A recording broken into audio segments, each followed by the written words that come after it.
the studios of KPFK Pacifica Radio in Los Angeles, this is Uprising, and I'm Sonali. It's Thursday, January 22nd, 2015.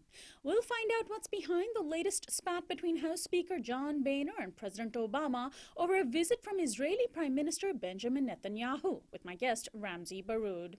And we'll turn to Kevin Gosztola on the trial of Jeffrey Sterling. He's a former CIA operative involved in a bizarre program called Project Merlin.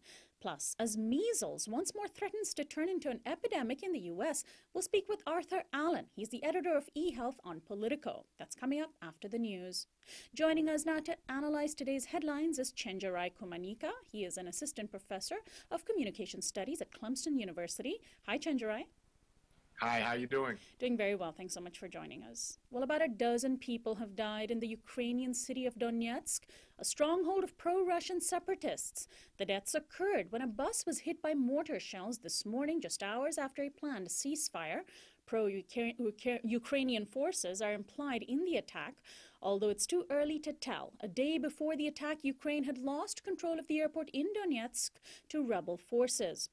2 days after President Obama accused Russia of being a bully in his State of the Union address, the Pentagon has just announced plans to send U.S. troops to Ukraine in order to, quote, assist Ukraine in strengthening its law enforcement capabilities, conduct internal defense, and maintain rule of law.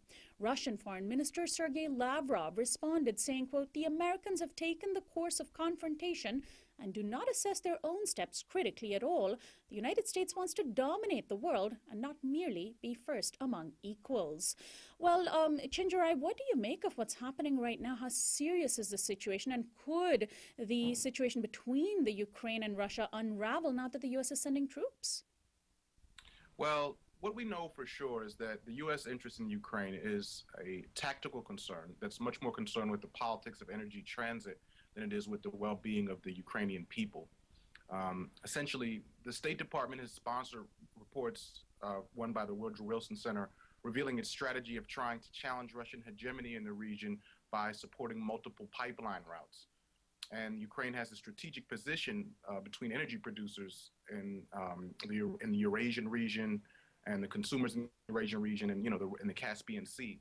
So basically, this is kind of what I think we have to look at behind some of the U.S. efforts to gain influence there. And I think that it's going to create some problems with stability in the region. And we'll follow this story in the coming days. New Jersey police have just released a video of an incident that took place on December 30th of two officers confronting an African-American man in a car whom they shot dead. Jerame Reed was pulled over for a traffic stop, and after police found a gun in his glove compartment, things rapidly escalated, even though Mr. Reed did not have a gun on his person and seemed to be complying with his hands up. Meanwhile, the FBI has just announced that its investigation of the Mike Brown shooting in Ferguson, Missouri has concluded with no charges against Officer Darren Wilson. Just days ago, an incident that received little news coverage highlights the hypocrisy of police shootings of unarmed black men. A white gun enthusiast in Oklahoma named Dallas Horton shot a black police chief 4 times and simply walked away with no charges. Chief Lewis Ross would have been dead had he not been wearing a flak jacket. Horton is known through his Facebook posts to be a conservative who referred to Mike Brown as a, quote, thug and feared the spread of Sharia law in the U.S. Chenjerai, it's hard to be shocked anymore by police violence and the double standards that permeate our society, but are you shocked by these stories? Well, if you see the Jerome Reed footage, it's absolutely shocking. And I think so many of the video stories that we see on these stories are really, they're deeply disturbing. And we know now that these are systemic problems. They're not anecdotal. In the fall, we had the ProPublica report that found that black men are 21 times more likely to be killed than white men during arrest.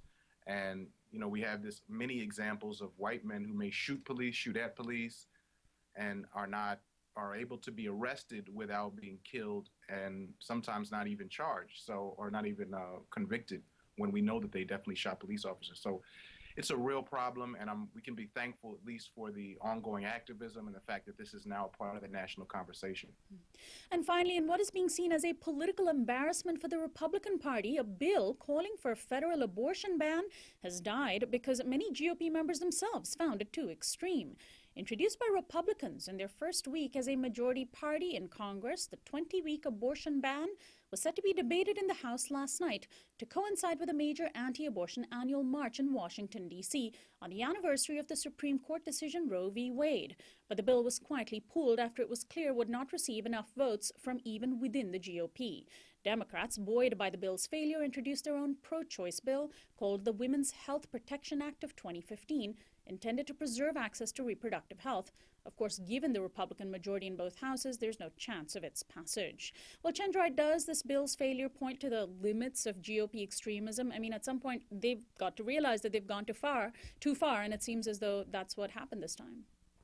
Yeah, I mean, there's deep contradictions in the GOP rhetoric about family values, and they really come out on issues like this, where you have female politicians in the GOP actually pushing back against this kind of extremism.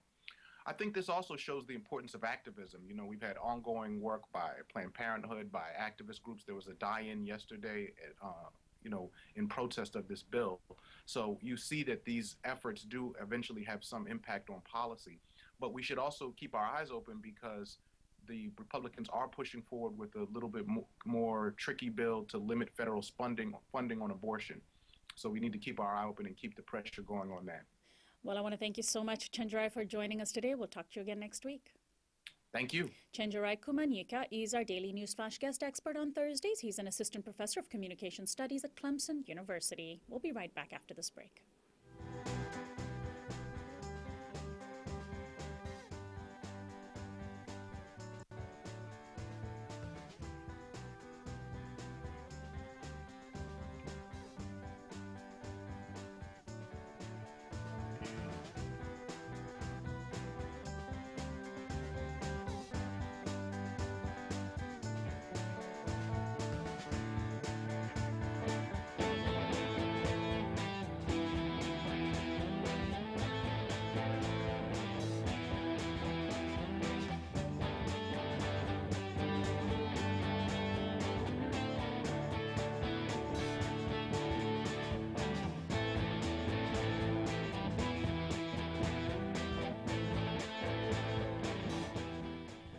Welcome back to Uprising. I'm Sonali.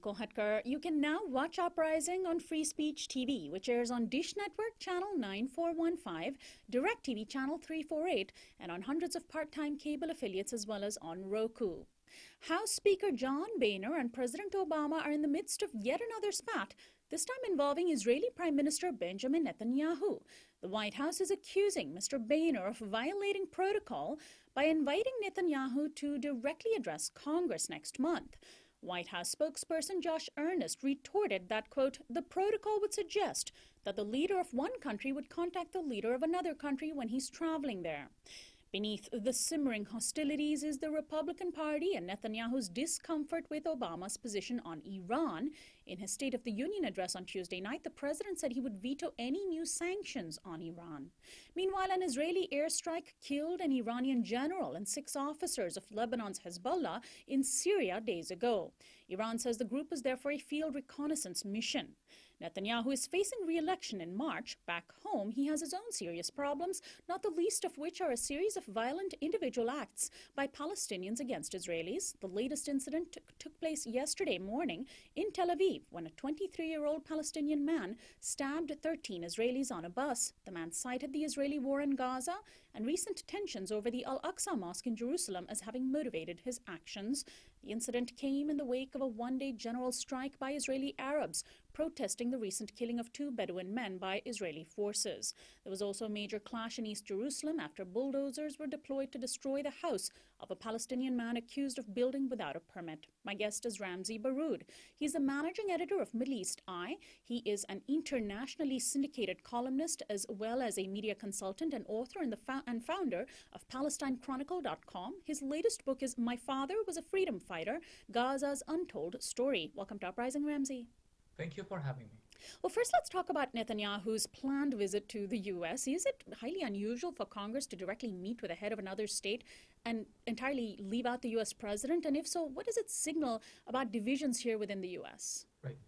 It is certainly unusual when it comes to an international context. It is not unusual when it comes to Israel.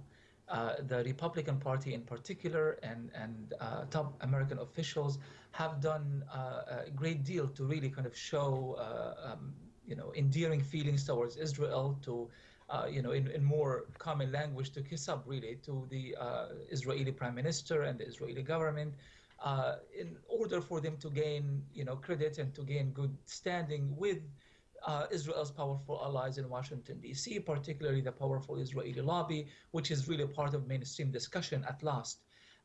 However, it puts President Obama in an extremely uncomfortable position, not just because of protocol. I think it goes beyond protocol. It's really about policy. He made it very clear on his address on Tuesday that the United States has a very clear idea of how they want to achieve or how their foreign policy regarding Iran should be directed.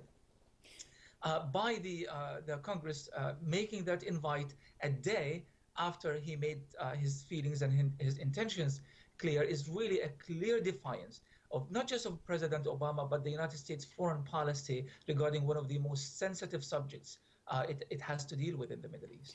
And so President Obama's position on Iran, saying that he would veto any new sanctions because he's trying to preserve the slight warming of relations under Iran's new regime, this has ticked off Republicans and Netanyahu so much that they're essentially thumbing their nose at Obama?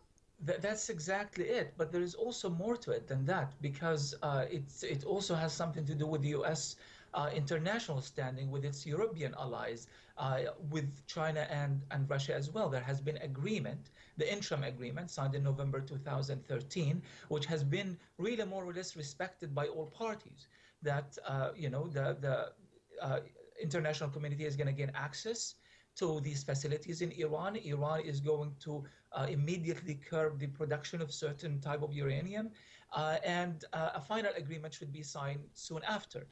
The international community is still in consensus regarding this. The Republicans, again, wants to break the U.S. from international consensus. So it really creates a very, very embarrassing situation for the United States, President Obama in particular, especially during this ongoing war on ISIS, which he definitely needs the backing and support of the West, but also of Iran. Right, and it's really interesting to see Iran and the U.S. on the same side in the Syria war. Of course, also finding that President Bashar al-Assad of Syria is on that side as well, on the same side. But let's talk about the Israeli strike in Syria. It hasn't gotten much press coverage here in the U.S., but just a few days ago, Israel conducted an airstrike inside Syria, targeting an Iranian general and 5 or 6 members of Hezbollah. Aside from the question of why that party was within Syria, how unusual is it? And what does it mean for Israel to conduct this airstrike? Well, I think what Israel is trying to do, is something that is known as creative chaos. You kind of add new variables to an equation that is already messed up and difficult to read and understand to begin with, and kind of hope for the best and see what kind of outcome that you are dealing with here. They want to provoke Hezbollah. They want to divert the battle from Hezbollah and in Syria somewhere else. But there's something else that's a bit more sinister than that. The Israeli elections is coming up in March. Netanyahu is worried about the possibilities, about the new coalitions that could be formed against him. I think many in the Israeli political elites are just frankly tired of Netanyahu repeating the same old ideas, not offering any creative new solutions to Israel's old problems, including its economic issues and struggles. As a result, he wants to create this external threat. He tried the Gaza war. It did not really work out for him as much as he has hoped. Now he wants perhaps to divert attention to another front with Hezbollah. If Iran somehow strikes back through Hezbollah or Hezbollah strikes directly, Netanyahu is going to create 2 new statements here. Number one, Israel is under threat, and therefore we have to all be unified under my leadership, and that's going to assure him winning the elections. But the second factor is it will also present Iran as a menace, as an enemy to Israel. Therefore, it has to also be an enemy to the West, and it's going to slow down any possible agreement between Iran and the 5+1 countries, including the United States, regarding the nuclear deal. And so essentially the tactics that Israel and Netanyahu are employing, Netanyahu in particular is employing, are similar to the tactics we see U.S. presidents employ. If you are in the middle of a war, it's easier to get re-elected, and it is also easier to get your allies to rally behind you internationally. Speaking of the international situation and what Israel is going through right now, we had covered the successful Palestinian bid to join the International Criminal Court, and immediately Israel froze tax revenues that it collects on behalf of the Palestinian Authority.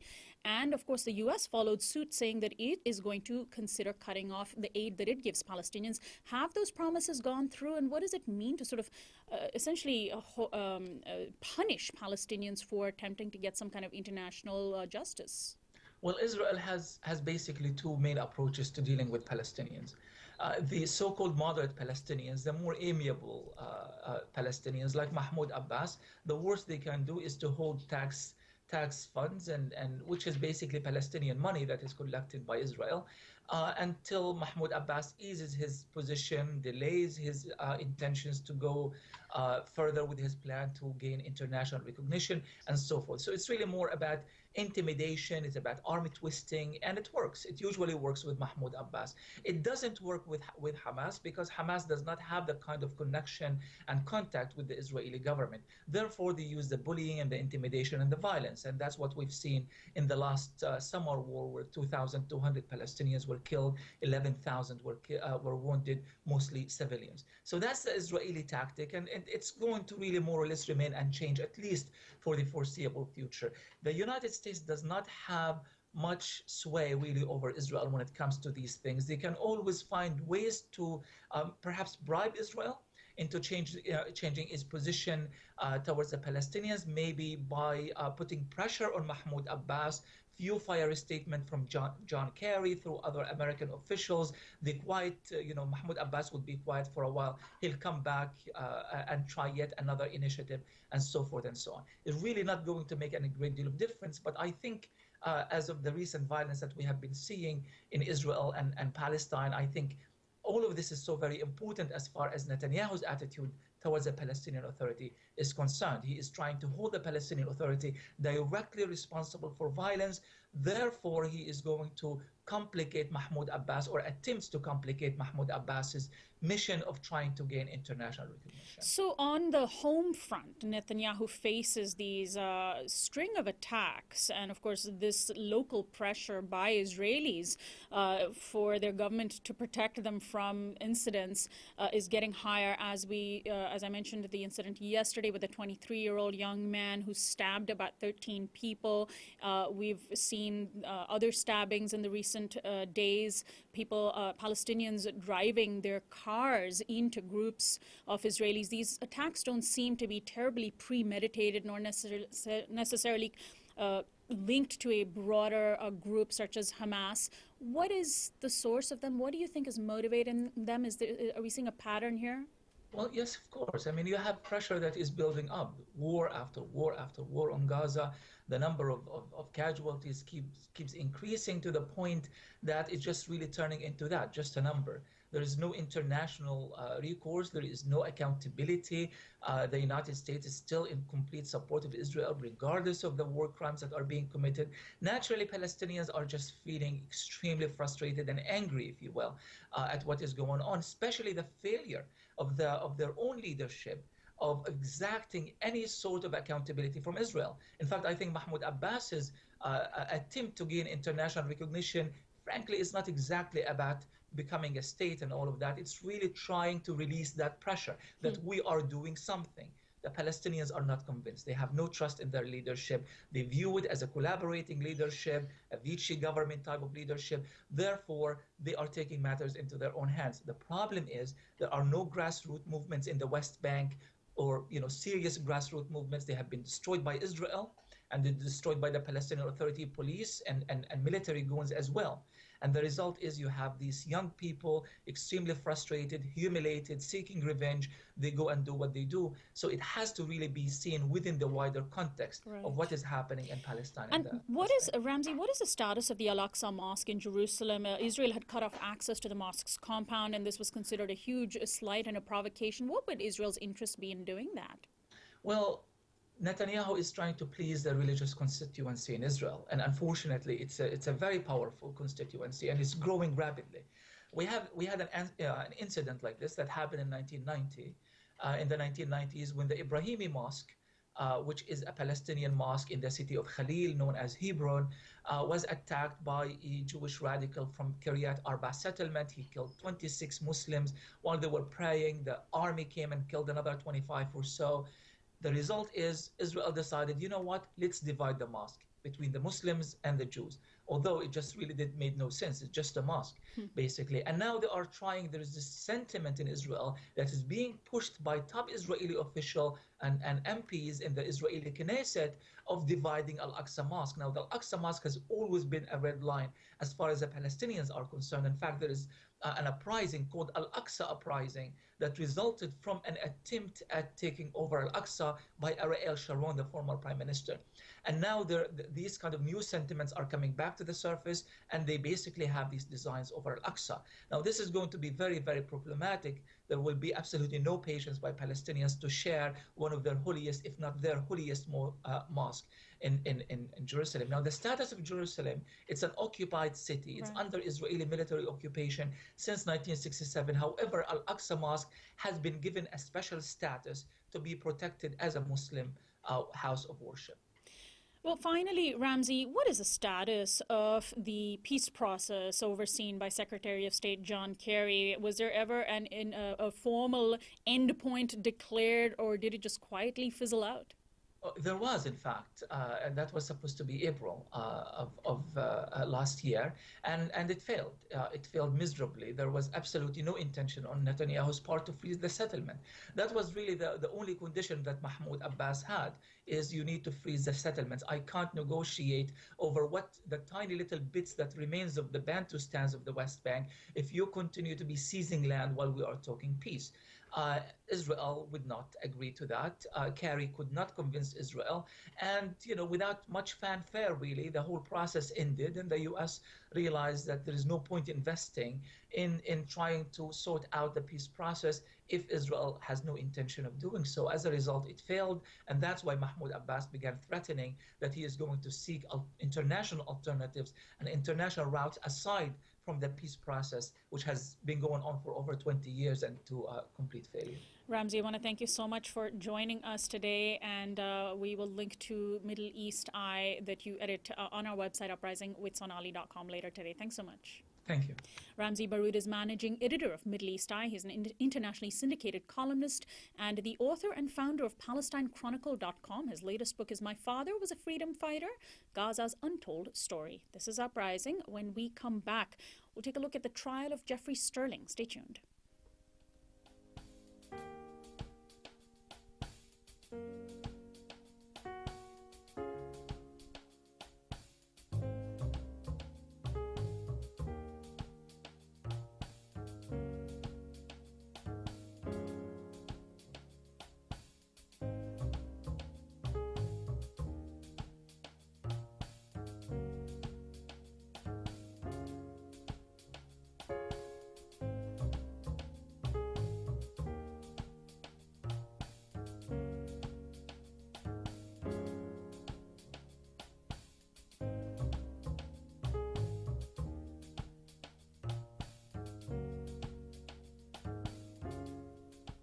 Welcome back to Uprising. I'm Sonali Kolhatkar. You can now watch Uprising online at our YouTube channel, youtube.com/Uprising with Sonali. Please do subscribe. A major trial is underway in a federal courtroom in Virginia that, at its heart, is tackling issues of CIA interference in other countries, but also the Espionage Act and the sanctity of journalists' secret sources. Former CIA operative Jeffrey Sterling is on trial for several violations of the Espionage Act that involves revelations of a bizarre secret operation called Project Merlin.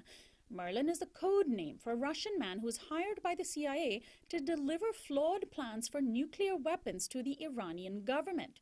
Mr. Sterling, who was fired from the CIA for alleging racial discrimination, is being cast as a disgruntled former employee who leaked information about Project Merlin to the press, in particular allegedly to New York Times reporter James Risen. In the course of the public trial, former Secretary of State Condoleezza Rice testified that the Bush administration was well aware of the program and even admitted talking New York Times editor Jill Abramson out of publishing a story on the program. Several CIA operatives have also testified, some of them from behind large walls erected to protect their identity.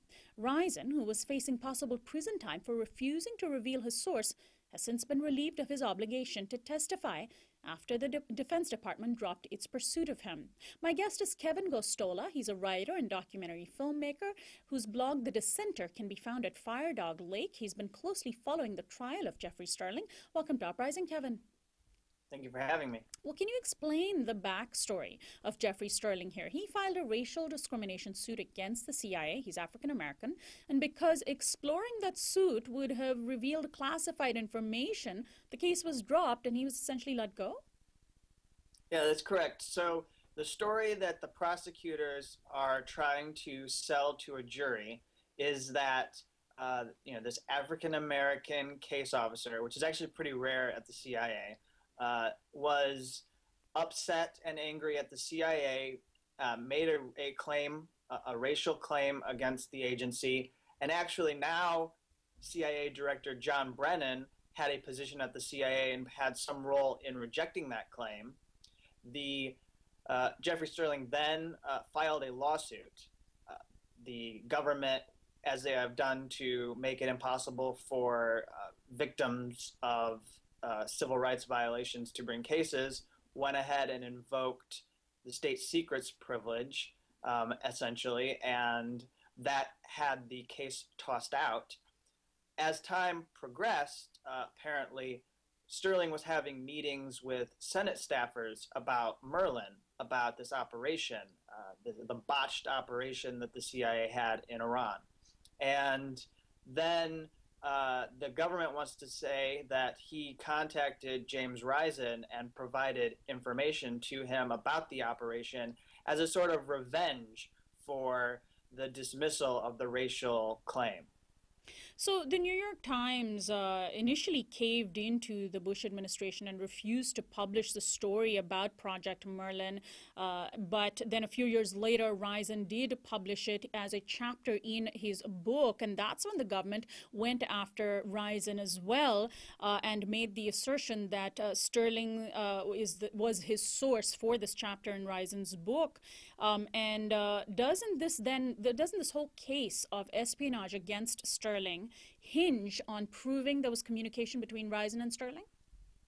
There's actually a really low threshold that Judge Leonie Brinkema in Alexandria, Virginia set for prosecutors, which is all they have to show is that that Risen was, have to create this. He doesn't have to be the only source. Mm-hmm. Sterling doesn't have to be, the only source of Risen's, but he has to be a source of Risen's in order for the charges to stick. On the other hand, there's a lot of doubt as to whether Sterling was even providing this kind of information to Risen. In fact, the government hasn't put forward any emails that show that there were communications about the classified program between Risen and Sterling. And so essentially, the big issue here is that there wasn't any of this evidence that the government had, or none that they could rely upon and felt happy with. So they pressed for around 7 years. They went after James Risen, trying to force him to take the stand and testify against an alleged confidential source. Right. And the DOD, just after much public pressure and pressure from other journalists, dropped its requirement of Risen to testify. Let's take a moment to talk about the program itself. It's bizarre. I mean, this Project Merlin, essentially the CIA working with this Russian double agent to present plans for a nuclear weapon to Iran that were tweaked just so that those plans were deeply flawed, and were relying on the Iranians not realizing this and maybe sending them off on some wild goose chase.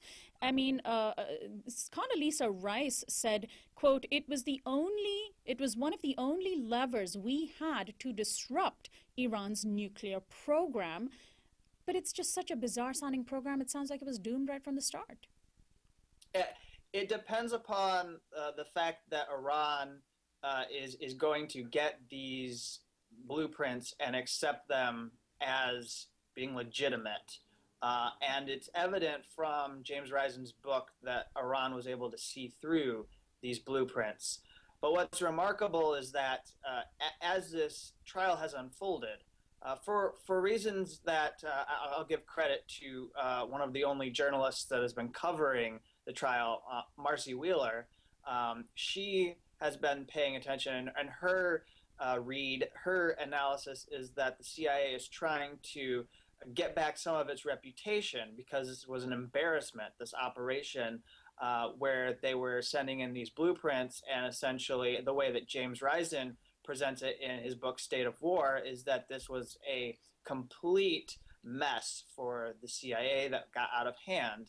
And so they're using this trial to regain their reputation and putting a lot of evidence that normally would be considered classified information, putting a lot of evidence into public court in order to show that they did have control of the operation, that is not as bad as Risen argued in his book. And that, in fact, they're also arguing that Jeffrey Sterling exaggerated and made false details up about this operation when leaking to Risen.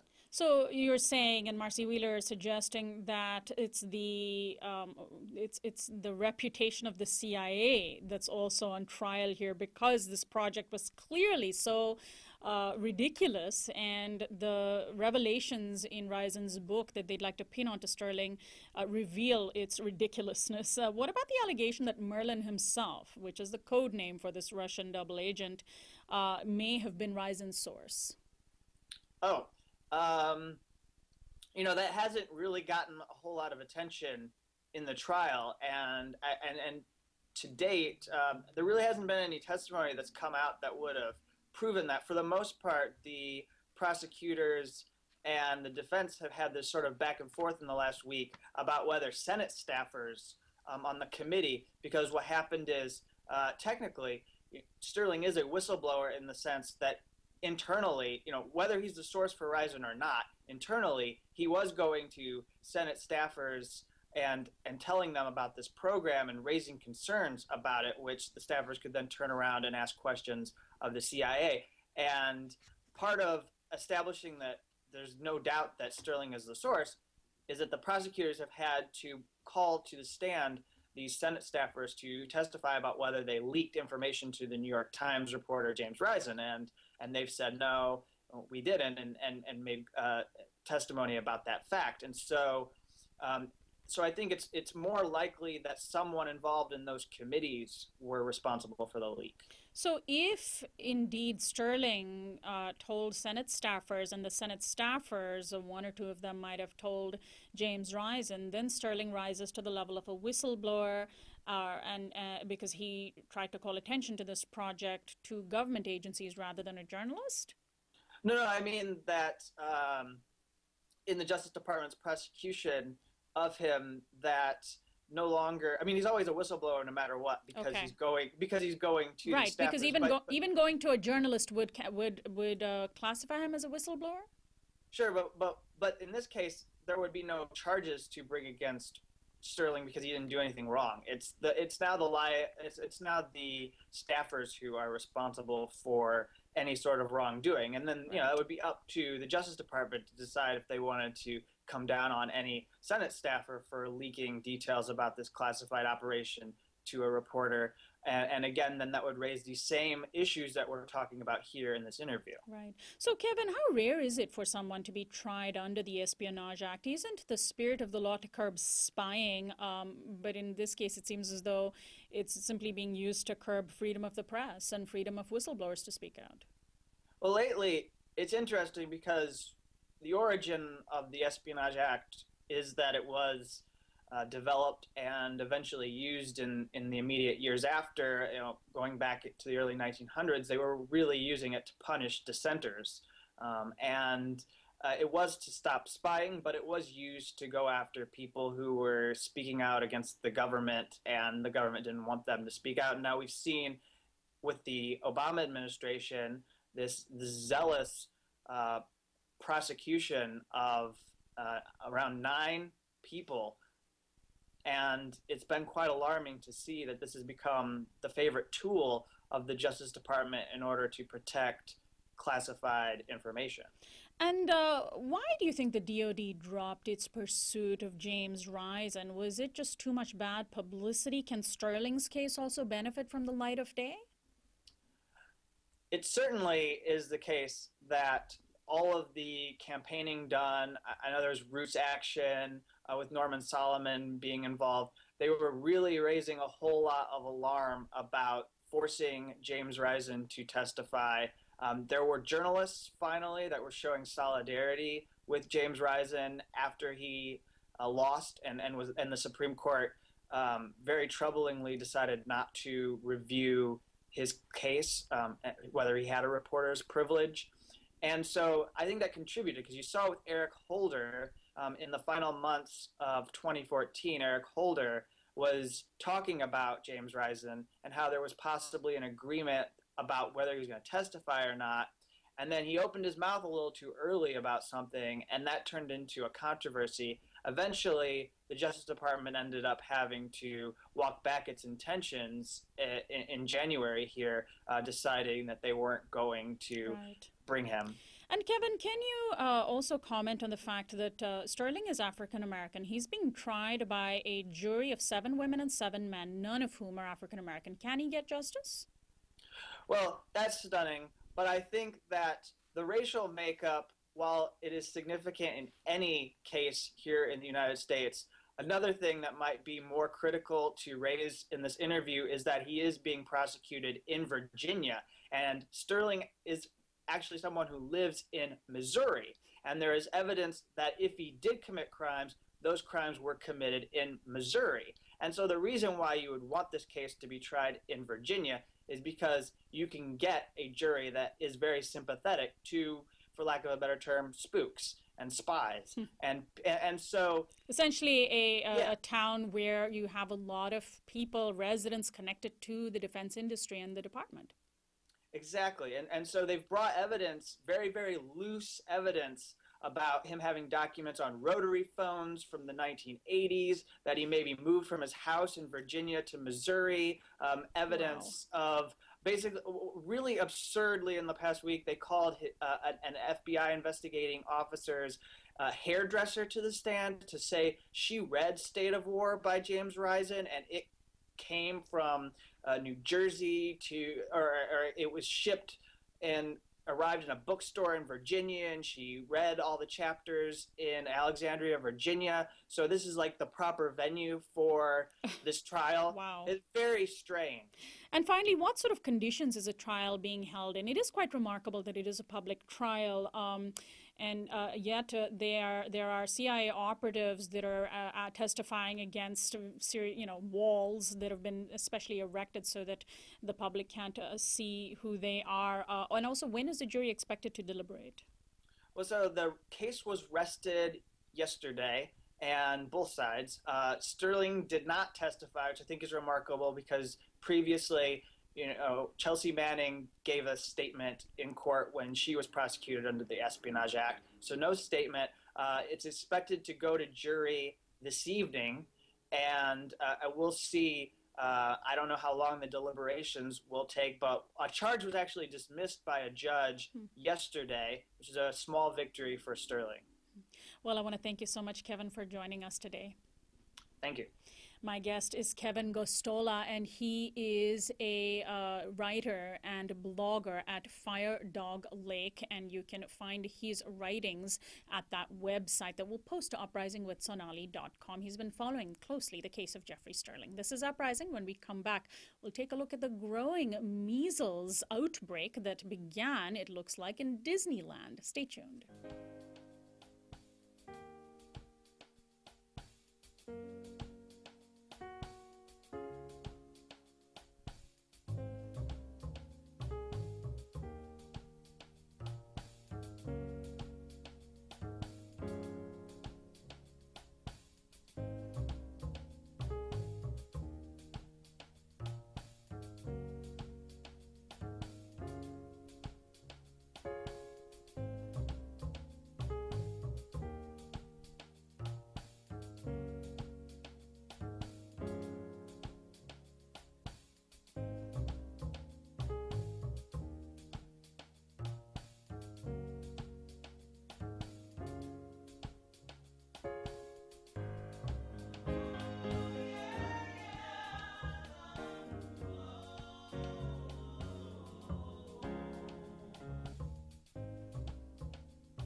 Welcome back to Uprising. I'm Sonali. A measles outbreak in Southern California has revived the debate over vaccinations. Dozens of people have contracted the highly contagious disease from an outbreak at the Anaheim-based Disneyland theme park. Among those infected are 5 park employees and even a toddler from Mexico. Now, a school in Orange County has barred nearly 24 unvaccinated students from attending classes for several weeks in order to control exposure from a single student who was diagnosed with measles. Lest Northern Californians think they're immune, pun intended, a new study by Kaiser Permanente has identified what it calls 5 statistically significant hotbeds of underimmunization in the Bay Area. Under-vaccination is linked to 2 groups of people, those with higher education and higher incomes, and those who live below the poverty line. A handful of Bay Area residents have already been infected in cases linked to the Disneyland outbreak. Nationwide, measles cases are increasing, sparking fears of a massive outbreak, the likes of which was last seen in 1989. More than 55,000 people were infected between 89 and 91, causing 120 deaths, mostly of children and babies too young to be vaccinated. My guest is Arthur Allen. He's the editor of eHealth at Politico, author of The Fantastic Laboratory of Dr. Weigel, and Vaccine, the controversial story of medicine's greatest lifesaver. Welcome to Uprising, Arthur. Thank you. I'm glad to be here. Now, can the outbreak be directly linked to lower levels of vaccination among people who might be worried about health effects from the vaccines? I mean, certainly people who are vaccinated have also caught the disease, but can we pinpoint and say it's low levels of vaccination that can be linked to this latest outbreak? Yes, because what happens is that measles is an incredibly contagious disease. And wherever there are points of resistance, that is, people who aren't immune to it, they're almost certain to get it if they're exposed to it. And so the increase in the number of people who haven't been properly vaccinated creates this pool of people who can spread the disease and who can also spread it to people who may have gotten vaccinated, but for one reason or another, the vaccine didn't take or their immunity waned. I know, for example, people my age, I'm 55, I was probably vaccinated against it in the mid-60s, early 60s. The vaccines then weren't as effective as the ones today. And I would hate to be exposed to measles because it could be a very serious disease for someone my age or for someone very young.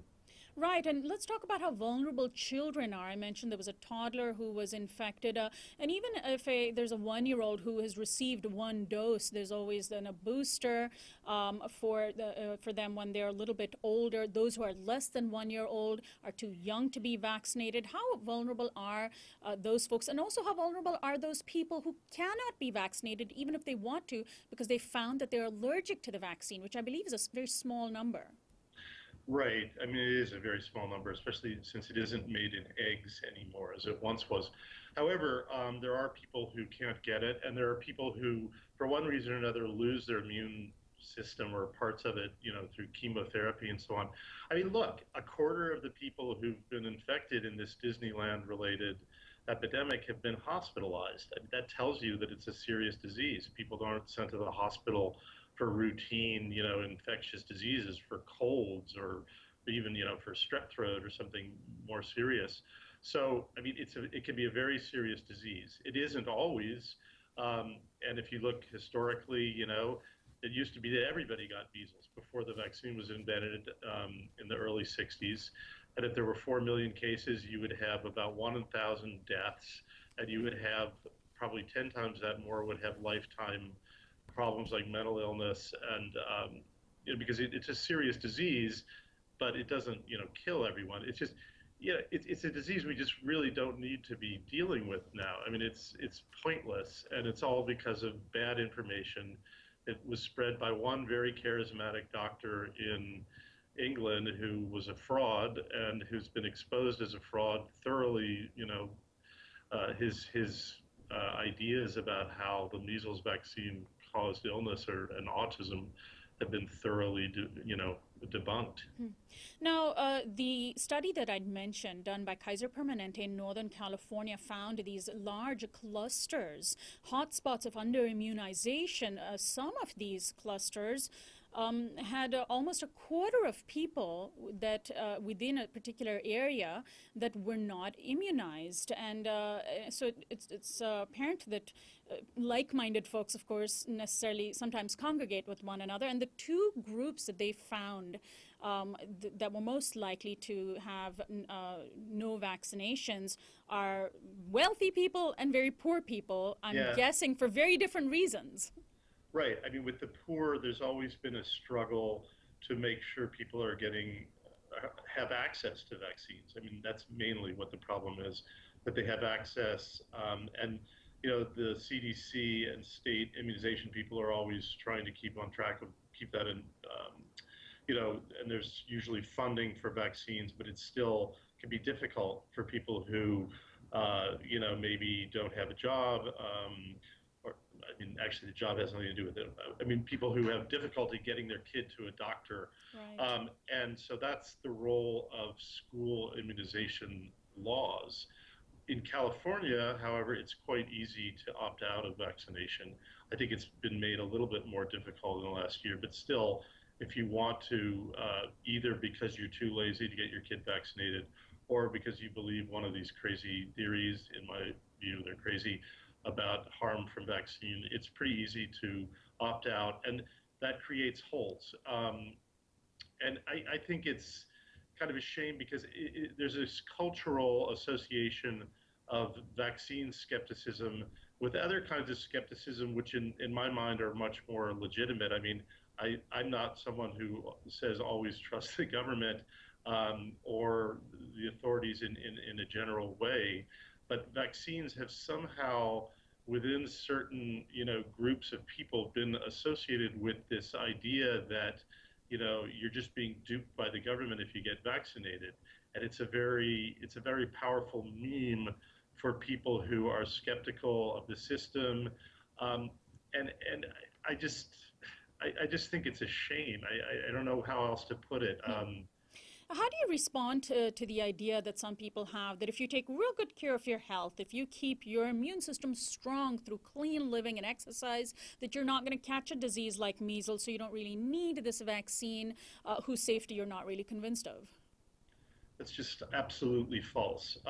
For one thing, there's this idea that you want to have a really strong immune system.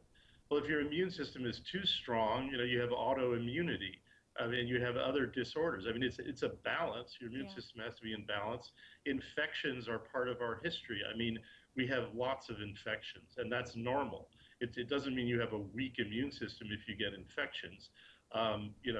That's part of sort of our interaction with the environment is we get infections. There have been specific infections that science and medicine have tried to keep us from getting. There are plenty of other infections we can get. We're not going to live in a sterile environment just because we vaccinate against whooping cough and measles and flu and a few other things. Don't worry, your kids are still going to get plenty of infections. And having a strong immune system, obviously it's good to have good nutrition. It's good to have all these things. They don't prevent you from getting these infections.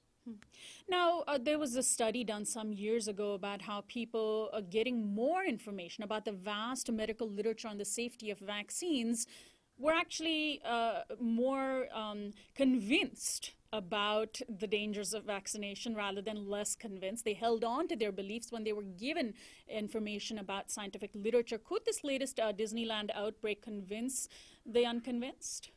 Oh, gee, I hope so. I mean, I think what happens is that certain kinds of literature or certain kinds of information about vaccines are misunderstood. For example, there's a database called VAERS, which a lot of anti-vaccine people refer to, and it's a database where anytime the FDA set it up so that they have a sort of a knee-jerk response of immediate information whenever there's a signal of a possible harm from a vaccine. So there's a good reason for it to be set up. So this database collects every conceivable thing that happened to anyone after they got a vaccine. And so if you look at it the wrong way, you're going to start associating, all kinds of things with vaccines. They're just not plausible theories. It was set up, and for example, it worked. Several years ago, there was a new rotavirus vaccine put on the market, and it caused perhaps a slight increase in intussusception. This is a problem with kids' intestinal systems. And in fact, this led to this vaccine being withdrawn. That was an example of this database being used in a good way. But it doesn't mean that every report to this database means that something was caused by a vaccine. That's one of the things that's always poached by the anti-vaccine people. I mean, it's hard to talk about this without having kind of an adversarial feeling, because I think there's a lot of bad information that's being put out there intentionally that leads to confusion and deception, and it has to be fought against. Well, Arthur, the disease has largely been, of course, eradicated in the U.S. I mean, for all intents and purposes, there isn't an epidemic yet. However, in other parts of the world, the measles is still quite an issue. These are countries where having access to vaccines for financial reasons is a challenge. So we're always going to have a time when somebody, for example, in the U.S., vaccinated or not, might catch the disease and come into the United States from, say, a country like Philippines. And so that's when you can, there will always be incoming contagion, basically, right? And that's why it's important to have sort of strong herd immunity, as they call it. Yeah, I mean, because up until the last couple of years, we had imported cases of measles always. I mean, because as you say, there are many countries that still are dealing with measles epidemics, although globally measles has been reduced quite a bit and saved hundreds of thousands of lives every year as a result. But yeah, there would be imported cases, somebody would come in, they would get sick. It just didn't spread as widely as these more recent outbreaks have, because there wasn't this fear of vaccination, and people were vaccinating their kids at very high rates, and there weren't these pockets of very high resistance to vaccination where, the epidemic spreads widely, and then once it reaches a certain critical mass, I mean, if you go from 1 case to 25 cases, I mean, you can imagine if you're a doctor or a public health person trying to control an outbreak, it's much easier to find all of the contacts of one person than it is of 25. Even if 25 doesn't seem like a large number, that's a big hassle. I think there are 58 cases in the current outbreak. Disney, I don't have the latest number. Right. That's a lot of cases to track, and it's expensive, and it's pointless. I mean, as in my view. Now, the officials in Orange County, which is a sort of epicenter of this latest outbreak, have said that a majority of the cases are linked to under-immunization. And I know there's this move by some parents to do what's called delayed vaccination, believing that if their children are a little older when they get the vaccines, that it might protect them from whatever harm. Does that also contribute to the problem? Yeah, well, of course. I mean, if your kid is vaccinated, is not fully protected, and the germ happens to come around in that time frame, they're going to be more at risk. And then overall, sort of on a social level in any given community, you're also sort of enlarging the window of possible exposure and infection to the disease. Yeah, so this idea of waiting, which really has, as far as I can tell, no scientific basis to it. It's just just an idea that watching your kids get shots is always a little bit jarring and unpleasant because they cry and it's sad. And so the idea, well, we'll just wait and space it out. It's sort of something that could make sense at the gut level, but it doesn't have any science to back it up at all that I can tell. And finally, there has been often this desire, particularly among Republicans, to blame immigrants for bringing in diseases. And we've actually found that in Central America, for example, the children who were migrating last year had actually higher levels of vaccination rates than here in the United States, and that it's largely white, well-educated Americans Latinos who are opting out of vaccinations, and that's an interesting issue. Oh, it's absolutely true. I mean, Latinos, Latin Americans in general are very pro-vaccine, and the World Health Organization has done a pretty good job of finding cheaper vaccines. So like, I think the measles vaccine that they use in most of Latin America, not everywhere, but it ranges it's 10 or 15 cents a dose, whereas here it's probably 10 or 15 or 20, I don't even know what it is, but it's 100 times more expensive.